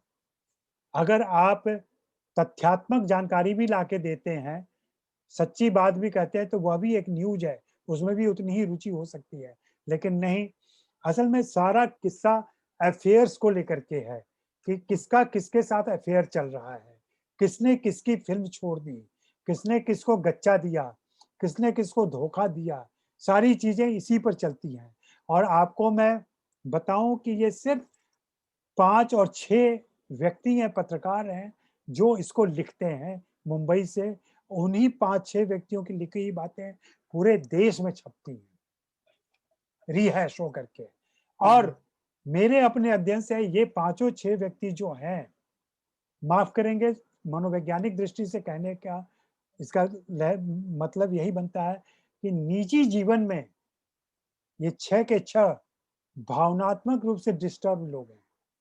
हुँ, कहीं न कहीं ये या तो अकेले हैं, या इनका तलाक हो चुका है, या किसी और वजह से ये परेशान है। दूसरा, पिछले 4-5 सालों में मैंने महसूस किया कि फ़िल्म पत्रकारिता भी कहीं न कहीं एक हल्का-सा वर्ग संघर्ष भी है। हुँ, ये अजीब-सी बात लग सकती है, चूँकि मेरा लेफ्ट का अपना ये रहा है, उससे मैं अब इस नतीजे होता क्या है कि ज़्यादातर फ़िल्म पत्रकार लोअर मिडल क्लास से आते हैं। हुँ, हम लोग सब लोअर मिडल क्लास वंचनाओं से, वर्जनाओं से और वंचित लोग रहे हैं हम लोग। हमारा सुख साधन की चीज़ें नहीं रही हैं। और जब हम फ़िल्म इंडस्ट्री में पत्रकार बन के पहुँचते हैं और जब हमारी मुलाकात अमिताभ बच्चन, शाहरुख खान और ऋतिक रोशन से होती है, तो हम वन टू वन उनसे मिल रहे होते हैं। हुँ, उस समय हमारी पृष्ठभूमि गौण हो जाती है। जब हमारी मुलाकात उनके सामने टेबल पे बैठ के बराबर पे होती है, तब हम उनके दर्जे में होते हैं। और फिर हमारे अंदर ये बात आती है कि जो सुविधाएँ, जो समर्थ, इनको प संपन्नता इन तक पहुँच चुकी है, वो हमारे पास क्यों नहीं है? फिर हमारी लाइफ़स्टाइल, हमारी जीवन शैली, हमारा जो हमारी विचारधारा, हमारे सोचने समझने के तरीके, संबंधों को समझने के तरीके, हमारे लिए हिंदी समाज से आए किसी पत्रकार के लिए एक प्रेमिका ही बाद में पत्नी भी बनती है। कई सारे प्रेम संबंध शायद ही किसी के होते थे आज से 10 साल पहले। वो फ़िल्म पत्रकारों के भी हों या किसी भी भारतीय, उत्तर भारतीय पुरुष के। लेकिन अगर आप फ़िल्म बिरादरी में आते हैं, फ़िल्म इंडस्ट्री में आते हैं, तो यहाँ ये भावनात्मक संबंध जिसे हम एक से एक मतलब जिसमें वफ़ादारी को हम बहुत बड़ा दर्जा देते हैं, वो वफ़ादारी यहाँ बिल्कुल एक शब्द मात्र है। इन चीज़ों को हम नहीं समझते। अब जैसे कोई किसी के साथ डिनर पे चला गया, कोई किसी के साथ रात बिता रहा है, तो ज़रूरी नहीं है कि मेरे घर में कोई मेरी उम्र की लड़की साथ में आई है, तो हम दोनों हम बिस्तर ही हो रहे हैं। लेकिन एक जो सेक्सुअली वर्जित पत्रकार है, उसके दिमाग में सिर्फ़ यही दुर्भावना घूमती है। या हमारे लिए अश्लीलता, अश्लीलता पे हिंदी अखबारों में जम के लिखा जाता है। अश्लीलता बहुत सापेक्ष शब्द है। जिन कपड़ों में हम फ़िल्मी अभिनेत्रियों को अश्लील समझ लेते हैं, आप कभी विदेशों में जाएँ, कभी विदेशी पत्रिकाएँ देखें, वो सारी सामान्य रूप से छपती हैं या दिखती हैं या सड़कों पे लोग दिख जाएँगे। जिनमें चलती-फिरती लड़कियों के आपको वक्ष दिखाई पड़ेंगे, हाँ, तमाम चीज़ें। यहाँ वैसा अगर हो जाए, अरे अश्लील है, स्कर्ट पहन के चली गई अश्लील है। तमाम नेता भी कह रहे हैं कि कपड़ों की वजह से बलात्कार हो रहे हैं। तो ये सारी हमारी ये कहीं न कहीं हमारे सामाजिक जो विभेद रहा है, उसकी वजह से भी पत्रकारिता में ये दुर्गुण आया है। जी। बिल्कुल, मतलब कि कहीं न कहीं से फ़िल्मों में जो हो, फ़िल्म से की तरफ हम आशा भरी निगाह से देखते हैं। एक वर्ग ऐसा है कि फ़िल्मों को समझता है कि ये तो घर के बच्चों को बर्बाद कर देगा। लेकिन फिर भी एक बड़ा वर्ग है जो फ़िल्मों को देखकर ही अपने भविष्य की योजना बनाता है, अपना ड्रेस चेंज करता है, मतलब एक फ़ैशन को अपनाता है। दूसरी तरफ जो कहीं न कहीं से जो हमारी मानसिकता है, स्त्री के बारे में जो हमारे भीतर जो बहुत सारी दुर्भावनाएँ और कुंठाएँ हैं, तो उसकी अभिव्यक्ति भी के रूप में भी हम हिंदी की इस पत्रकारिता, गॉसिप पत्रकारिता को देख सकते हैं। एक प्रश्न मैं लेता हूँ क्योंकि प्रश्नों की तो बारिश हो रही है। अ, एक प्रश्न है मोहिनी जी का कि क्या जो ये जो आज की जो हिंदी पत्रकारिता है, तो ये सिर्फ़ एक फ़िल्म या अभिनेता-अभिनेत्री को प्रमोशन का एक सिर्फ़ ज़रिया रह गया है? और क्या इस तरह की रिव्यू से नकारात्मक या सकारात्मक कोई प्रभाव पड़ता है फ़िल्मों पर? क्योंकि हम सुनते हैं कि कई बार जो है पत्रकारों को कुछ दिया भी जाता है, टॉफ़ी-वॉफ़ी कुछ जो है उसको लिफ़ाफ़ा कहते हैं। लिफ़ाफ़ा हाँ, हाँ, वही। हाँ, तो लिफ़ाफ़ा मुझे आज तक नहीं मिल पाया। अच्छा मैं इंतज़ार में हूँ कि लिफ़ाफ़ा आए मेरे पास भी। वो डिपेंड करता है कि आप वो जैसे आपके हाव-भाव से, आपके बात व्यवहार से लोगों की समझ में आ जाता है कि आप लेने वाले इंसान हैं कि नहीं। हुँ, क्योंकि ये भी डर रहता है कि आप एक्सपोज़ ना कर दें उनको। तो ख़ैर, बिल्कुल। उनका जो सवाल का मुख्य जो चिंता थी कि क्या यह सिर्फ़ प्रचार है? तो जी हाँ, ये प्रचार है और मुख्य रूप से जब उनकी फ़िल्में रिलीज़ होती हैं, तभी आज के अभिनेता मिलते हैं। जो मैं हुँ, फ़र्क बता रहा था हमारे समय में, हम ऐसे लोगों से भी बेमौके भी मिल जाते थे लोगों से, जब ज़रूरी नहीं है कि उनकी फ़िल्में आ रही हों। लेकिन अभी आप चाहेंगे भी तो आपकी मुलाकात नहीं हो सकती है। जब उनकी ज़रूरत होती है और आप दिखाई नहीं पड़े, तो मैं तो कहा करता था अपने पत्रकारिता के दिनों में कि अगर आपकी मौत भी हो गई हो और आप कब्र में लेटे हों, तब वो आएँगे, उनकी हुँ, ज़रूरत रहेगी, तो कहेंगे, "यार क्या मज़े ले रहे हो, कब्र में लेटे हुए हो, ठंडे-ठंडे माहौल में। हमारी यहाँ फ़िल्म रिलीज़ हो रही है, तुमको खबर भी नहीं है।" तो कब्र से निकाल के खबर देते हैं वो। उसके लिए अगर आप जैसे हमारे समय में था कि हम जैसे परिचर्चा एक बहुत ज़रूरी चीज़ हुआ करती थी एक ज़माने में, फ़िल्मों की पत्रकारिता में और तमाम पत्रकारिता में। परिचर्चा में हम लोग तमाम फ़िल्म हस्तियों से बातें करते थे। हुँ, जैसे वैक्सीनेशन ही चल रहा है, हम च हमारे समय में होता तो हम वैक्सीनेशन पे ही एक परिचर्चा करते, जिसमें फ़िल्म की बिरादरी से पूछते कि उनकी राय क्या है? लेकिन आज ये सब मुमकिन नहीं है।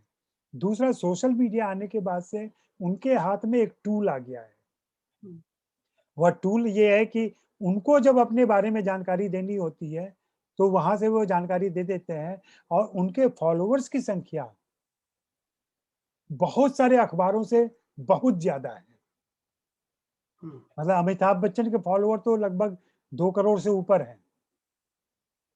उतना तो कोई अखबार भी नहीं पहुँचता होगा, बहुत सारे अखबार नहीं पहुँच इतने लोगों तक वो अपनी बातें खुद पहुँचा देते हैं। तो अब उनको मीडिया जो एक वाया मीडिया बनता था, जो हम एक बीच का पुल होते थे, उसकी भी ज़रूरत नहीं रह गई है। तो पत्रकारिता को अपना स्वरूप बदलना पड़ेगा आने वाले समय में और उनको अपना देखना पड़ेगा कि वे किस तरह की पत्रकारिता करें, जो पाठकों और दर्शकों के काम आए, साथ ही फ़िल्म बिरादरी की भी मदद करे। रही बात समीक्षाओं से प्रभावित होने की, तो समीक्षाएँ निश्चित रूप से उनको प्रभावित करती हैं, भले वे स्वीकार न करें और उसी की वजह से अब ये हो गया है कि पहले हम लोग बुधवार या गुरुवार को फ़िल्में देख लिया करते थे। अब फ़िल्में जिस दिन रिलीज़ होती है, उसी दिन दिखाई जाती हैं, ताकि उसके बारे में आपका रिव्यू आते-आते भी फ़िल्म के 2-3 शो निकल चुके हों। तो पब्लिक जो शुरू में आपके रिव्यू से प्रभावित हो सकती है, वो ना हो, वो 3 शो तो देख ही ले कम से कम। तो ये चीज़ें हुई हैं। पहले हमको याद है हम लोग रिव्यू लिखते थे, तो फ़िल्म शुक्रवार को रिलीज़ होती थी, रविवार को रिव्यू आता था, शनिवार को रिव्यू आता था। अब फ्राइडे को फ़िल्म इधर रिलीज़ हुई है और इधर ऑनलाइन रिव्यू आना शुरू हो जाता है। यहाँ तक कि लोग फ़िल्म देखते हुए भी रिव्यू करते हैं। तो उसमें वो गंभीरता खत्म हो गई है धीरे-धीरे। मेरा ये मानना है कि फ़िल्म देखने के बाद आपको आधे घंटे, 1 घंटे का समय मिलना चाहिए ताकि आप अपने देखी हुई चीज़ पे विचार कर सकें। अपने विचारों को एक स्ट्रीमलाइन कर सकें और फिर उस पे बात रख सकें। बिल्कुल, बिल्कुल।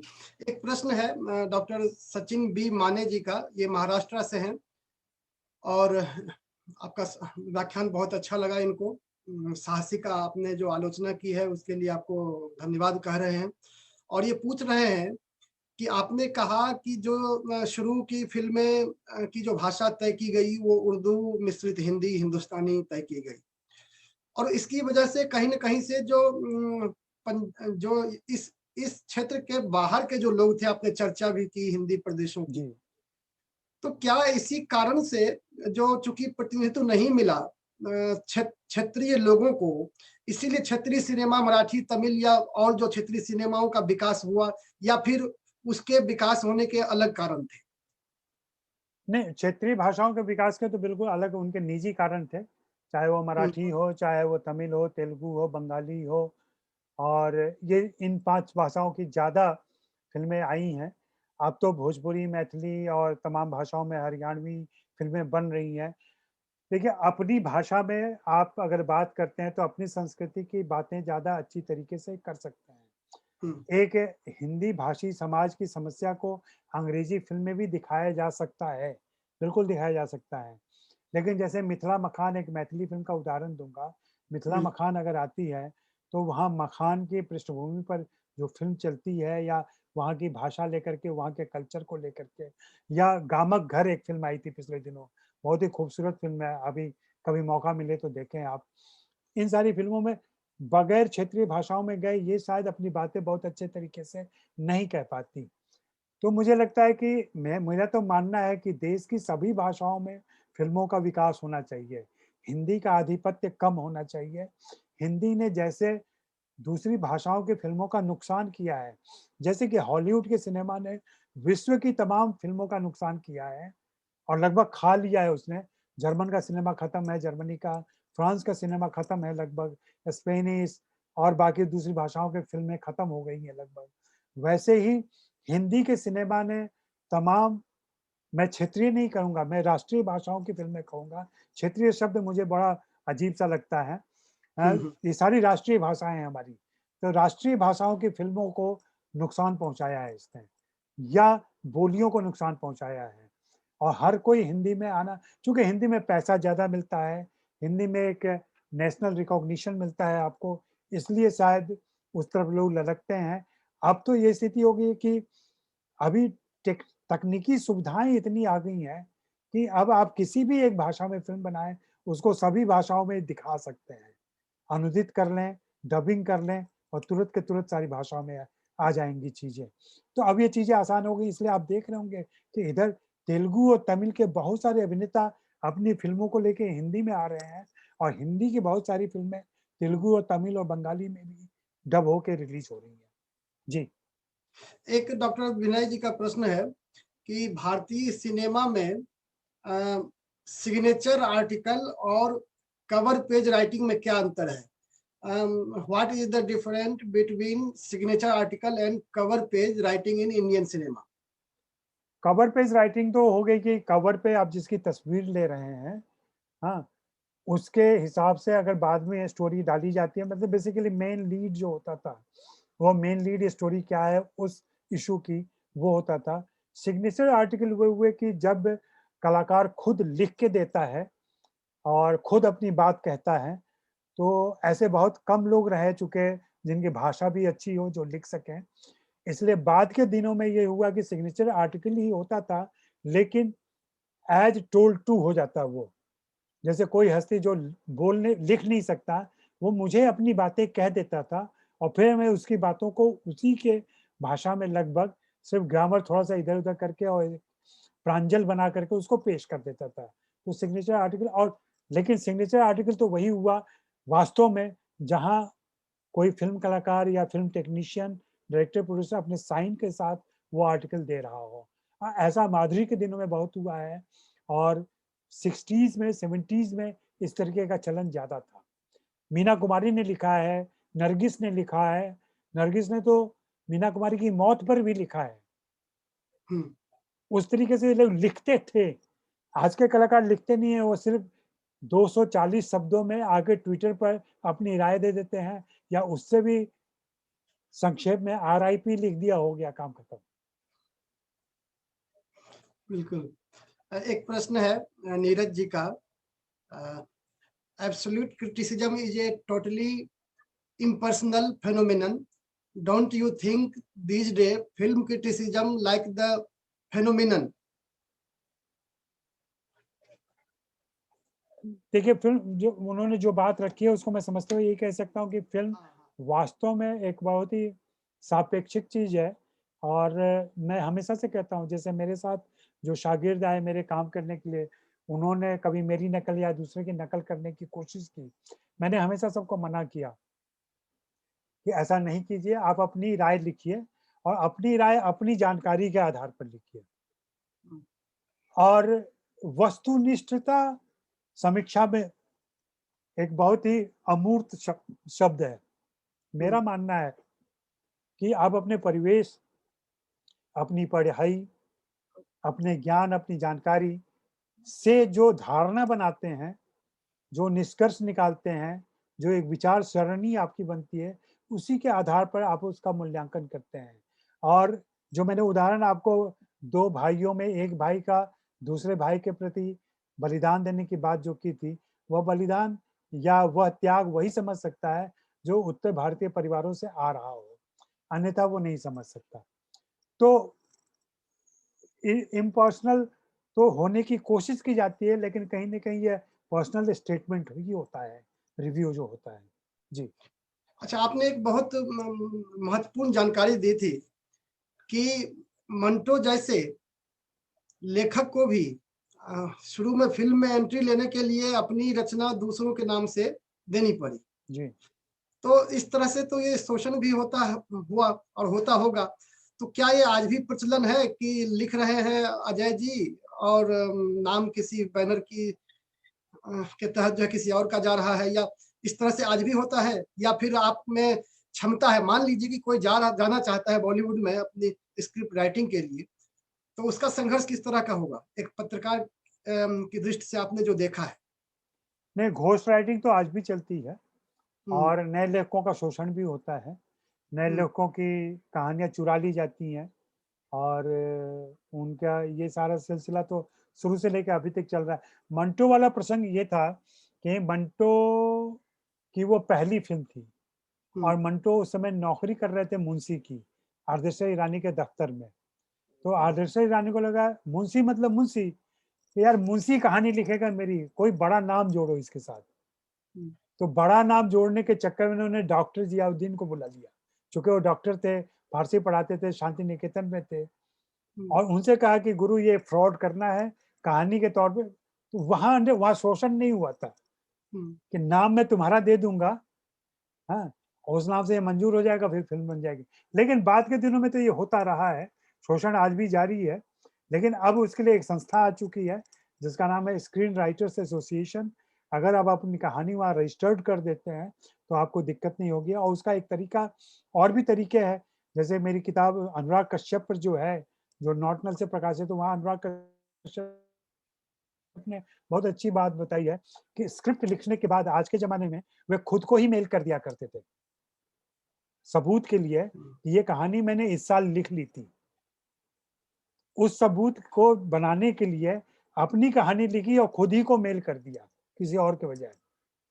तो वो एक पुख्ता सबूत अच्छा। हो गया आपके पास कि ये कहानी उस समय लिख ली गई थी। हम्म, या रजिस्ट्रेशन तो अब हम्म, आ गया, रजिस्ट्रेशन की जानकारी, सब लोग वहाँ मेंबर नहीं होते हैं, तो यह तरीका जो नए लेखक आ रहे हैं वे भी अपना सकते हैं कि अपनी कहानी जो भी आप 10 लाइन लिख रहे हैं उसको खुद को ही पोस्ट कर लिया कीजिए।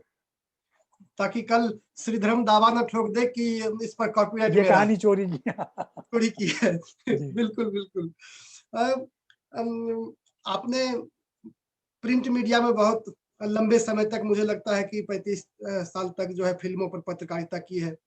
और आप खुद जो है, जब ब्लॉग आया तो शुरुआती जो दो कुछ ब्लॉग थे उसमें चोरनी चैप, मोहल्ला, और मोहल्ला पर भी आप नियमित लिखते रहे। फिर यूट्यूब पर आया तो आपने उस पर भी अपना जो है सिनेमा हॉल के नाम से अपना चैनल खोला। तो आप भी अलग अलग प्लेटफॉर्म पे जा रहे हैं, तो क्या आपको लग रहा है कि जो ये जो प्रिंट मीडिया का जो प्लेटफॉर्म है ये धीरे धीरे पृष्ठभूमि में चला जाएगा? निश्चित रूप से जाएगा, लोग मानने को तैयार नहीं है। डिजिटल डिजिटल मीडियम इतना तेजी से विकसित हो रहा है और वो इतना सस्ता और सुविधापूर्ण है और पूरे भारत में उपलब्ध है। अगर मैं मान लीजिए किसी एक अखबार में लेख लिखता हूँ, और अब तो खैर उसकी डिजिटल कॉपी आ जाती है, लेकिन अगर सिर्फ भौतिक रूप से कॉपी आती है तो सिर्फ उसी शहर, उसी इलाके में वह जानी जाएगी। चवन्नी चैप के पॉपुलर होने की एक वजह शुरुआती दिनों में यही रही कि चवन्नी चैप पर चीज़ें आती थी तो पूरी दुनिया के लोग उसको पढ़ सकते थे। मुझे यह बताते हुए खुशी भी होती है कि मेरे लेख फ्रांस से, अफ्रीका से और बाकी अमेरिका और इंग्लैंड से भी लोग पढ़ते थे, वहाँ पर पढ़ते हैं आज भी। आज भी चवन्नी चैप पर रोज़ाना 1500 से 2000 पाठक आते हैं पढ़ने के लिए उसको, देखने के लिए उसको। सिनेमा हॉल में ज़रूर, मैं यूट्यूब चैनल पर नया हूँ और इस नए लैंग्वेज की चुनौतियों को महसूस कर रहा हूँ मैं। बोलने का लैंग्वेज बिल्कुल अलग होता है और चूँकि मैं बूढ़ा तोता हूँ, तो नई भाषा सीख नहीं पा रहा हूँ और सीखना भी नहीं चाहता। तो इधर एक मदारी लैंग्वेज चल गया जिसको मैं मदारी लैंग्वेज कहता हूँ। वह मदारी लैंग्वेज चैनल पर भी है, वही मदारी लैंग्वेज यूट्यूब पे भी है, जहाँ पे फ़िल्मों के रिव्यू और एक नेगेटिविटी, फ़िल्मों के रिव्यू में आजकल ज़्यादा मैं देख रहा हूँ कि एक नेगेटिविटी आप रखें तो आपको लोग ज़्यादा देखते हैं। किसी को खारिज कर दें, किसी बिल्कुल, फ़िल्म ये को सही बर्बाद कर दें, तो लोग है। ज़्यादा देखने आते हैं, सुनने आते हैं आपको। जैसे कल बिग बुल रिलीज़ हुई है परसों, आपने कह दिया द बिग बुल में अभिषेक बच्चन क्या करेंगे यार, फालतू, आपने फ़िल्म नहीं देखी, आप ये ब्लाइंड स्टेटमेंट दे दें तो भी चलेगा। हुँ, इस तरीके की चीज़ें हो रही हैं, लेकिन मेरा पूरा विश्वास है कि ये बाढ़ के बाद आई हुई गंध फिर से छटेगी। और अगर आप गंभीर काम कर रहे हैं, अगर आप संवेदनशील काम कर रहे हैं, अगर आप महत्वपूर्ण काम कर रहे हैं, तो आपके काम की वक़्त फिर से बनेगी। उसको फ़िल्टर, यही डिजिटल फ़ॉर्मेट ही उसका फ़िल्टरिंग कर देगा, उसको फ़िल्टर करके निकाल देगा। अच्छी चीज़ों को निकाल देगा और जो गंदी चीज़ें हैं, हाँ, वो हटा देगा। बिल्कुल। कुछ लोग आपका कॉन्टैक्ट माँग रहे हैं, तो मैं आपके ब्लॉग का लिंक अभी मैं डिस्क्रिप्शन में नहीं, डाल मेरा दूँगा। मेल आईडी है अर्जेंट है क्या? एक बहुत बार फिर सिंपल से सा दोहरा। है, अर्जेंट है क्या @gmail.com।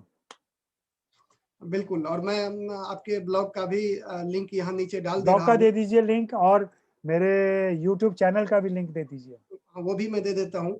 एक एक प्रश्न जो है, आपने चोरनी चैप पर एक बिल्कुल अलग तरह का प्रयोग किया था, और बाद में वो जो किताब भी आई, सिनेमा मेरी जान, वही किताब है शायद? जी, जी।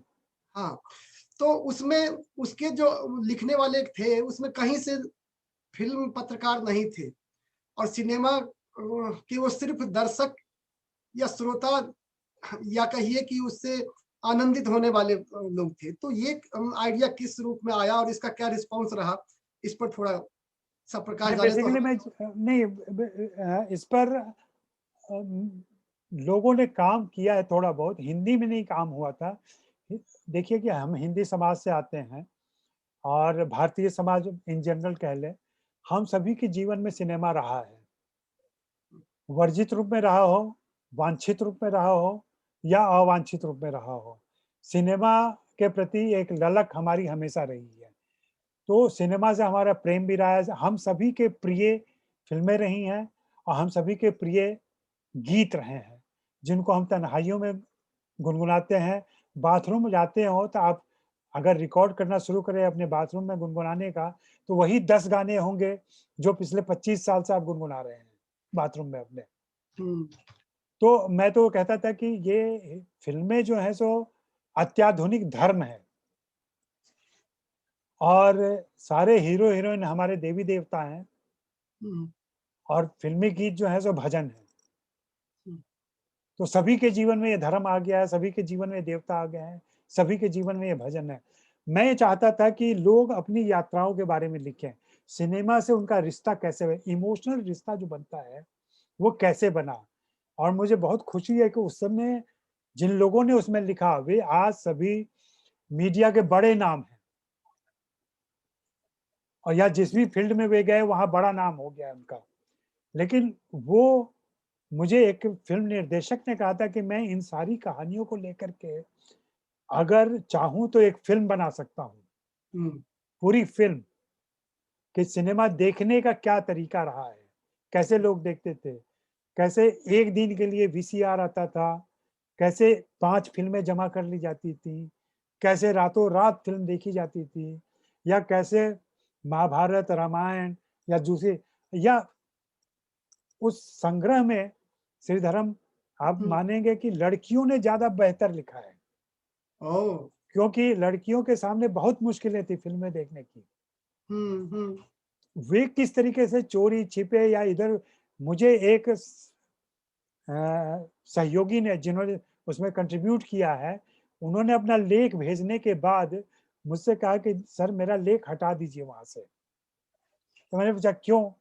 कहा मेरे घर के लोग पढ़ेंगे तो मुझ पे नाराज़ होंगे कि तुम कॉलेज के दिनों से सिनेमा देखती रही हो। तो उसमें मैंने कहा कि नहीं तुम देखना कि वो लोग खुश होंगे इस बात से। आज से 10 साल पहले होता तो ये हटाना पड़ता बिल्कुल, बिल्कुल। और वास्तव में यही हुआ चूँकि आज वो फ़िल्म पत्रकारिता ही कर रही है, तो लोगों ने माना कि देखो इसी फ़िल्म देखने ने उसकी पृष्ठभूमि का काम किया, जिसकी वजह से आज वो एक सफल फ़िल्म पत्रकार है। जी, नहीं बातें तो बहुत हैं और आपसे बात करते हुए और आपकी बातों को सुनते हुए ये 1.5 घंटे का समय ऐसे बीता जैसे 1.5 मिनट बीता हो। अरे नहीं, तो तो आप जो है ईमानदारी से बोलते हैं, ईमानदारी से अपनी बातों को रखते हैं और अनुभव की बातें कहते हैं। तो इसलिए आपकी भाषा में वो आकर्षण है जो हमारा समय कैसे कट जाता है पता नहीं चलता है। तो चूँकि अब अगला सत्र भी आने वाला है और समय का पालन करते हुए प्रश्न तो और भी है और आपको सुनना चाहता था। लेकिन अगर फिलहाल प्रश्न मैं आप अर्जेंट है कि आप भेज दें या मेरे ट्विटर पे भेज दें। हाँ, हाँ, ट्विटर से अब जुड़ जाएँगे। ऐसा है कि गूगल बाबा से अगर अजय अजय ब्रह्मात्मज टाइप कर लिया जाए तो वो सारे लिंक खोल देते हैं। हाँ। इतना तो अजय ब्रह्मात्मज के नाम में है आकर्षण। तो तो वो है, वो सब ढूँढ लेंगे और जो चाहेंगे उनको मैं उपलब्ध करवा दूँगा। और आपने मौका दिया, मैं कैसे धन्यवाद कहूँ, मैं अधिकार बस समझता हूँ आप एक पर। एक मेरा आग्रह है सभी से कि आप लोगों में से जो लोग भी फ़िल्म पर लिखना चाहते हैं, फ़िल्म पर अपनी बात करना चाहते हैं या किसी एक पर्टिकुलर फ़िल्म पर अपनी टिप्पणी देना चाहते हैं, तो ज़रूर मुझे मेल करें लिख कर के, मैं उसको अपने प्लेटफ़ॉर्म पे उसको प्रकाशित करूँगा और मैं चाहूँगा कि हिंदी फ़िल्मों में लिखने के लिए थोड़े पढ़े-लिखे, एकेडमिक रूप से संपन्न लोग आएँ। भले ज़रूरी नहीं है कि आप हमारी तरह लिखें या हमारे दृष्टिकोण के साथ लिखें। आपका बिल्कुल भिन्न मैं तो इस बात का पक्षधर रहता हूँ कि एक ही फ़िल्म पे 5 लोग लिखें, 5 अलग हुँ, टिप्पणियाँ हों, ताकि पाठकों को 5 अलग दृष्टिकोण मिल सके फ़िल्म को देखने का। मिहिर पांड्या मेरे युवा दोस्त हैं, वो कहते हैं समीक्षक के हाथ में कुंजी होती है, वह कुंजी देता है फिल्म का ताला खोलने के लिए। सही बात है। तो बिल्कुल, बिल्कुल। एक कुंजी आपके पास भी है, आपने छिपा के क्यों रखी है? आप अपनी कुंजी से उस ताले को खोलिए। नहीं, बिल्कुल लोग आएँगे और लिखेंगे, मुझे पूरा विश्वास है। आपने सर हमें समय दिया, हम आप पर उतना ही अधिकार समझते हैं, आगे भी हम आपको जोड़ते रहेंगे। हम अपने कभी भी, महाविद्यालय के कभी भी, प्राचार्य बल्कि से मैं साक्षात सशरीर आना चाहूँगा कभी। जी, जी, बिल्कुल, बिल्कुल और दिल्ली तो आप आते ही रहते हैं। तो हुँ, अगली बार जब भी आएँगे तो हमें अगर पहले से बताएँ तो एक कार्यक्रम ऑफ़लाइन के भी हम रख लेंगे, तब तक कोरोना का भी अंत हो जाएगा। हमारी पूरी टीम की तरफ से आपका बहुत-बहुत आभार, बहुत-बहुत धन्यवाद। आपने इतना रोचक व्याख्यान, जानकारी भरा व्याख्यान दिया। बहुत-बहुत धन्यवाद सर। धन्यवाद, धन्यवाद। धन्यवाद।